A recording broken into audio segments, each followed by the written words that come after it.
Viajeros y exploradores del Cosmoverso, bienvenidos a bordo de la Pulsar Paradise. En esta ocasión vamos a hacer un transbordo hacia la nave Arcadia. El motivo es la muerte de Leiji Matsumoto el pasado 13 de febrero, aunque hasta el día 20 su mujer, Maki Miyako, no dio a conocer la noticia. Matsumoto, de nombre original Akira, tenía 85 años y es uno de los últimos grandes mangakas clásicos de Japón. Él y Osamu Tezuka forman el binomio perfecto del manga japonés que hasta el momento me ha tenido fascinado. Precisamente el mismo 13 de febrero cumplía 50 años el estudio de animación de Leiji Matsumoto, llamado Leijisa Studio. Poética ironía. Su mujer publicó lo siguiente. Se embarcó en un viaje al mar de las estrellas. Creo que vivió una vida feliz, pensando en seguir dibujando historias como artista de manga.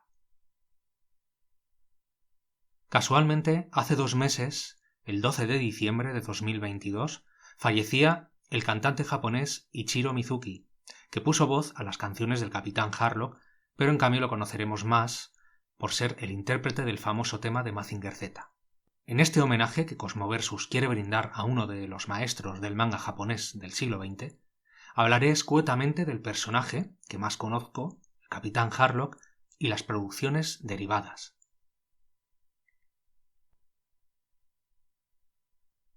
Conocí al Capitán Harlock allá por el año 2000, creo recordar. Un día, mientras veía el canal K3, el único que por aquel entonces ofrecía una programación medianamente digna de anime, aunque fuera en catalán. Como soy valenciano no tengo limitaciones para entenderlo y he de decir que sus doblajes son bastante buenos. Pues vi el anuncio de una película que me llamó la atención nada más ver las primeras imágenes. El tráiler anunciaba la emisión de la película La Arcadia de mi juventud para un viernes al mediodía. No puedo explicar lo fascinado que quedé mientras los pocos segundos que duró el anuncio ofrecían cortes de esa obra maestra de la animación.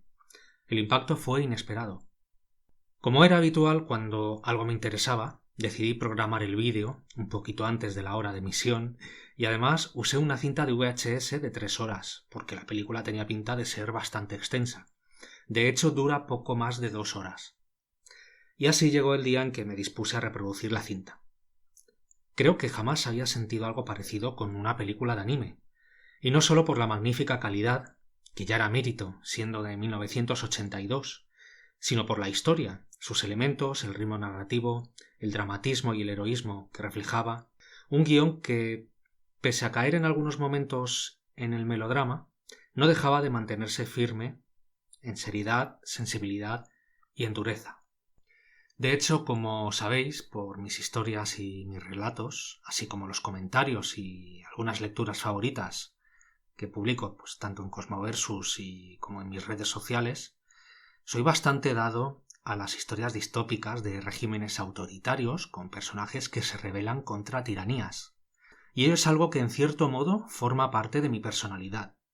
Por eso empaticé inmediatamente con el Capitán Harlock. En la Arcadia de mi juventud, la Tierra es invadida por el Imperio Illumidas, una raza de humanoides de color verde que instauran un régimen militar y persiguen a todo aquel que no se deje manipular. En este estado de cosas, el Capitán Harlock es apresado y confinado en semilibertad en una cárcel donde conoce a Toshiro, un hombrecillo menudo y gracioso que esconde un gran secreto bajo la base de los Illumidas. Como no podía ser de otro modo, en esa zona se puede escuchar la emisora de radio clandestina Arcadia Libre, y la voz que simplemente se limita a dar ánimos constantemente a la población es Maya, la enamorada de Harlock. En esta película se narra el origen de la leyenda de este personaje, cómo encontró la Arcadia, cómo conoció a Toshiro, de qué manera se revela y opera en contra de los sistemas opresivos, cómo se hace la cicatriz del rostro, la interacción con otros personajes, cómo los conoce como Mime y Esmeraldas, y también sirve de presentación a todo el universo del propio personaje, que no encarna sino un ideal. De esta forma se da explicación, en parte, al primer manga y anime del personaje, que vio la luz años antes, creo que por el año 1977. El tema de la rebeldía y la lucha por la libertad va a estar presente en la mayor parte de las obras de Leijiverso, con personajes masculinos y femeninos, pero también infantiles, de gran carisma, valentía, personalidad, no faltos de sensibilidad y respeto hacia la vida. Así pues, el Leyiverso queda conformado por un continuo cíclico de personajes que interactúan unos con otros en sus respectivas cabeceras, con pequeñas apariciones simbólicas, pero decisivas. Es más, el universo de Harlock presenta a los personajes en versiones alternativas, incluso en sus propias series, con pequeños cambios que rompen con la sensación de perfecta continuidad de precuelas y secuelas, sin que por ello el público pierda la impresión de estar viendo un antes o un después. El truco está en la base de la idea y de la historia. Harlock es un hombre con ideales, sumamente fiel a los mismos. De esos hombres de un antaño fuera de nuestra época, más relacionado con el ideal romántico europeo del siglo XIX. Rechaza la violencia y admira a sus contrincantes o enemigos, siempre que éstos muestren el mismo respeto y coraje que para él son tan importantes. Estos atributos dignifican, en cierto modo, a cualquiera que se le enfrente, porque ello deja ver que es una persona de principios y los principios son sagrados para Harlock. Por esta razón trata de rodearse siempre de los mejores, de todo aquel que piense igual que él y le siga donde vaya, cuyos objetivos y forma de vida coincidan y no dudan en enfrentar peligros a costa de su propia vida. Y la vida es precisamente el centro de los ideales representados en el Leyiverso. Harlock respeta la vida, tanto de amigos como de enemigos, y para él la libertad lo es todo, aunque vaya acompañada de formas que no admita. Sus lágrimas caen lo mismo por un tripulante de la nave, de la Arcadia, que por un invasor alienígena. Y en este punto Matsumoto desarrolla sus personajes con este ánimo pacifista que media entre la autoridad y la libertad. No es el único símbolo que encontramos en las historias del Capitán Harlock y en muchas otras. El universo, el espacio como símbolo de la libertad, ese mar de estrellas que menciona a menudo, viene a explicar el ansia de conocimiento y posibilidades del ser humano, algo que le brinda la vida y la naturaleza y que debe buscar como un viaje interior que le haga trascender como ser vivo. Y aquí es cuando entra en acción el término de Arcadia. Arcadia, en su origen, es una región griega que durante siglos pasó a ser el símbolo de la vida ideal y feliz, casi perfecta, de la vida pastoril, en la que el ser humano encuentra paz y felicidad con la sencillez entre la naturaleza. Pero Arcadia es mucho más. Es la imponente nave espacial, que es el arma de sus tripulantes y su capitán, es su ideal con el que luchan tanto en espíritu como en el plano físico. La Arcadia es un ariete descomunal que surca el espacio y las estrellas con un diseño clásico y antiguo, en cuya popa se halla un camarote de un barco pirata. Esto es algo muy común en los transportes estelares del autor, que se basaba en barcos, submarinos, trenes, etc., para construir las naves de sus personajes.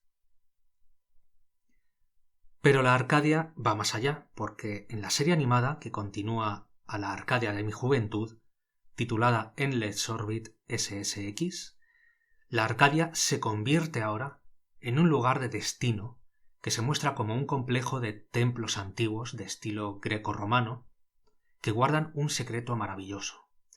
Sin embargo, nos explican que el viaje de búsqueda es la propia Arcadia, es decir, solo nosotros podemos tomar conciencia de que el camino y el destino son nuestro mayor tesoro, nuestra Arcadia, nuestro templo de felicidad y libertad. Solo nosotros somos dueños de nuestros destinos. Así, podemos unir la juventud y la senectud en el mismo contenido. Que nuestra etapa joven sea dichosa, intensa, para llegar a la vejez con toda la sabiduría que hemos recopilado a lo largo de la vida. También en ese sentido se aunan los conceptos de Arcadia como la nave consciencia interior, como camino y modo de vida, o como destino final de nuestra existencia. Recuerdo que hace muchos años acudía a una cibersala a conectarme a Internet, puesto que en el piso que había alquilado en Madrid aún no tenía la instalación hecha, y en esa época no se tomaban tantas prisas por acudir. Al muchacho que atendía la sala, poco más joven que yo, fanático de los videojuegos y del anime, le recomendé la serie original del Capitán Harlock, pero cuando la acabó me comentó que le había decepcionado porque no había grandes batallas ni luchas. En definitiva, que no había violencia. Podéis pensar que el hecho de combatir con naves y cañonazos ya es violencia, pero entendemos como tal el modo en que mostramos esa violencia. Y en efecto, en las historias de Harlock no hallaréis este tipo de violencia cruel, sino más bien situaciones y personajes totalmente dados a las dudas existencialistas y en búsqueda de un sentido y un objetivo en sus vidas. Esto es lo que prima por lo general en las producciones y mangas de Matsumoto. Claro que hay excepciones. Por ejemplo, algunas películas de acción real o CGI que en los últimos 15 años se han producido. Hablo, por ejemplo, de Space Battleship Yamato, del año 2010, o Capitán Harlock, El futuro ya es pasado, del año 2013. Hablemos de este segundo título, que es el que nos interesa por el momento. El concepto básico de la película, en la que intervino Leiji Matsumoto, encaja perfectamente en el Leijiverso. Así pues, las diferencias de diseño, personalidad, naturaleza o statu quo de los personajes es perfectamente aceptado, ya que en toda su obra él hace lo mismo. Así que voy a desvelar varios elementos de la película y recomiendo a quien quiera verla que no escuche los próximos detalles que voy a dar. Vamos a empezar. Tenemos a un Capitán Harlock un poco más oscuro y fiero, pero que conserva todas sus características de siempre. La Tierra es un santuario que se conserva casi intacto después de la expansión del ser humano por la galaxia, pero surge un peligro que la acecha. Y también hay un secreto tanto más terrible que el peligro que se acerca. Por otro lado, Harlock es un hombre que desaparece y surge de nuevo cada ciertos años, por lo que no se comprende cómo es posible que viva tanto tiempo siendo una persona mortal. Este secreto es muy sencillo y lo voy a desvelar. Lo entendemos justo al final de la película. Desde hace siglos el Capitán Harlock no es el mismo hombre, sino varios hombres que encarnan y toman su puesto para continuar el trabajo del anterior una vez que éste muere o se retira, creando así una leyenda viva y mítica. Además, el tema principal de la película es la renovación cíclica de la vida. Sin ser una base que Matsumoto haya mostrado en sus anteriores obras, en El futuro ya es pasado se acopla sin ningún problema al espíritu del personaje desde una perspectiva nueva y dotándole de mayor profundidad en el conjunto de la obra completa del autor y del personaje. Mirad, yo recomiendo encarecidamente a todos los fans o interesados del personaje que vean esta película, porque sabe actualizar un personaje que hoy en día podría estar anticuado, pero que sigue vivo después de casi 50 años de vida, tanto en concepto como en narrativa. No hace falta decir que vais a encontrar más acción, más tecnología y mucho más impacto sin dejar de lado los elementos clásicos del Leijiverso. En España no parece que el personaje despierte muchas pasiones, más que a unos pocos como yo. Es difícil encontrar material de anime o de manga, lo mismo sucede con el resto de obras de Matsumoto. Hay países en los que existe una verdadera fiebre por el personaje, como es Latinoamérica, o muy concretamente en Italia, donde el personaje es muy admirado por varias generaciones de público. Bien, en los últimos 20 años sí que tenemos un pequeño listado en España que es un tesoro para admiradores y coleccionistas como yo. Por ejemplo, a finales de los 90, la desaparecida editorial Glenat publicaba el manga original del Capitán Harlock, El corsario del espacio, en 5 tomos. En 1999, Selecta Visión trajo las ovas de Harlock Saga El anillo de los Nibelungos, una nefasta y mediocre animación basada en un manga del autor. Algo es algo. En la década pasada comenzó a publicarse por Norma Editorial el, llamémosle, remake del Corsario del Espacio, con guión del propio Matsumoto y dibujo de Kouichi Shimaboshi, titulado Capitán Harlock Dimension Voyage. Siento decir que me parece un dibujo fuera de lugar y que no me ha despertado el más mínimo interés, es decir, no me ha gustado nada. Pero bien, eso es cuestión de gustos. Seguimos con la editorial Letra Blanca, que publica los álbumes del francés Jérôme Alquier, titulados Capitán Harlock, Memorias de la Arcadia. Una versión autorizada, dibujada por este autor y a todo color. Y en esta misma década, Norma Editorial reeditó el manga original del Capitán Harlock en 2 tomos grandes, en tapa dura y en un cofre, es una edición de lujo, así como que la editorial Satori publicó los 2 tomos del manga de Queen Emeraldas. Por cierto que el manga de Emeraldas lo tengo en mi colección, y tengo que decir que no me ha defraudado en absoluto.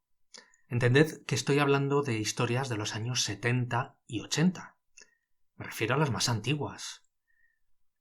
En este sentido, Emeraldas es la versión femenina de Harlock, con algunas diferencias. Es una mujer que adora la soledad, en contrapartida a la figura masculina de Harlock, que siempre está rodeado de su tripulación. Pero los dos tienen algo en común: su respeto por la libertad y una profunda melancolía por la pérdida de algún ser querido cercano, ya sea un amigo o un amor. Su pasión por el destino y el mar de las estrellas queda también reflejada en sus historias. Leí hace un año los 2 tomos y no puedo estar más que satisfecho. Además, la edición acompaña algunas historias cortas, algunas inéditas en España y otras que se recuperaron en Japón después de pasar años perdidas, y que amplían información del personaje con versiones un tanto diferentes, que incluyen también historias con Harlock o Toshiro. Emeraldas viste muy similar a Harlock y también tiene una cicatriz en el rostro y un parche en el ojo. Comparte pues algo más, como he dicho: coraje, fuerza y presencia. Aquí los roles sexuales no le valían al autor. Tanto Emeraldas como Harlock son igual de valientes e igual de sensibles. El reflejo de un ideal, para resumir. Los dos lloran, se lamentan, se enfrentan a un enemigo más fuerte que ellos en ocasiones, sin importarles si uno es hombre y la otra es mujer. Un punto a favor de la obra de Matsumoto, donde muchísimos personajes protagonistas son mujeres.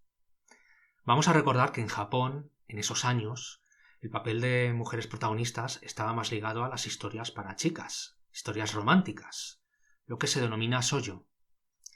En cambio, para el shonen o el seinen, que va dirigido más a chicos, por lo general las figuras femeninas no solían tener mucha presencia, a menos que fueran de forma anecdótica o como simple apoyo. Y la figura de los niños también es relevante en el Leijiverso, porque simbolizan la promesa de esperanza en el futuro.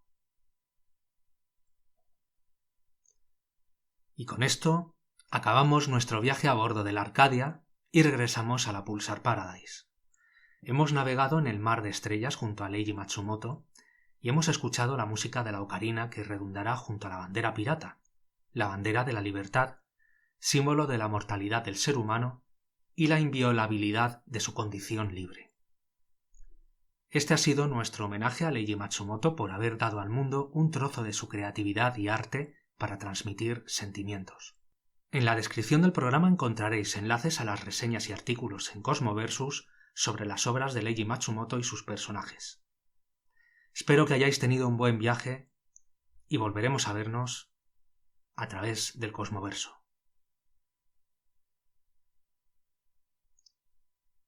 Vago por los confines del espacio. Me llaman Capitán Harlock. Mientras me quede un hálito de vida, viviré libre en este mar sin futuro, bajo mi propia bandera, la bandera de la calavera.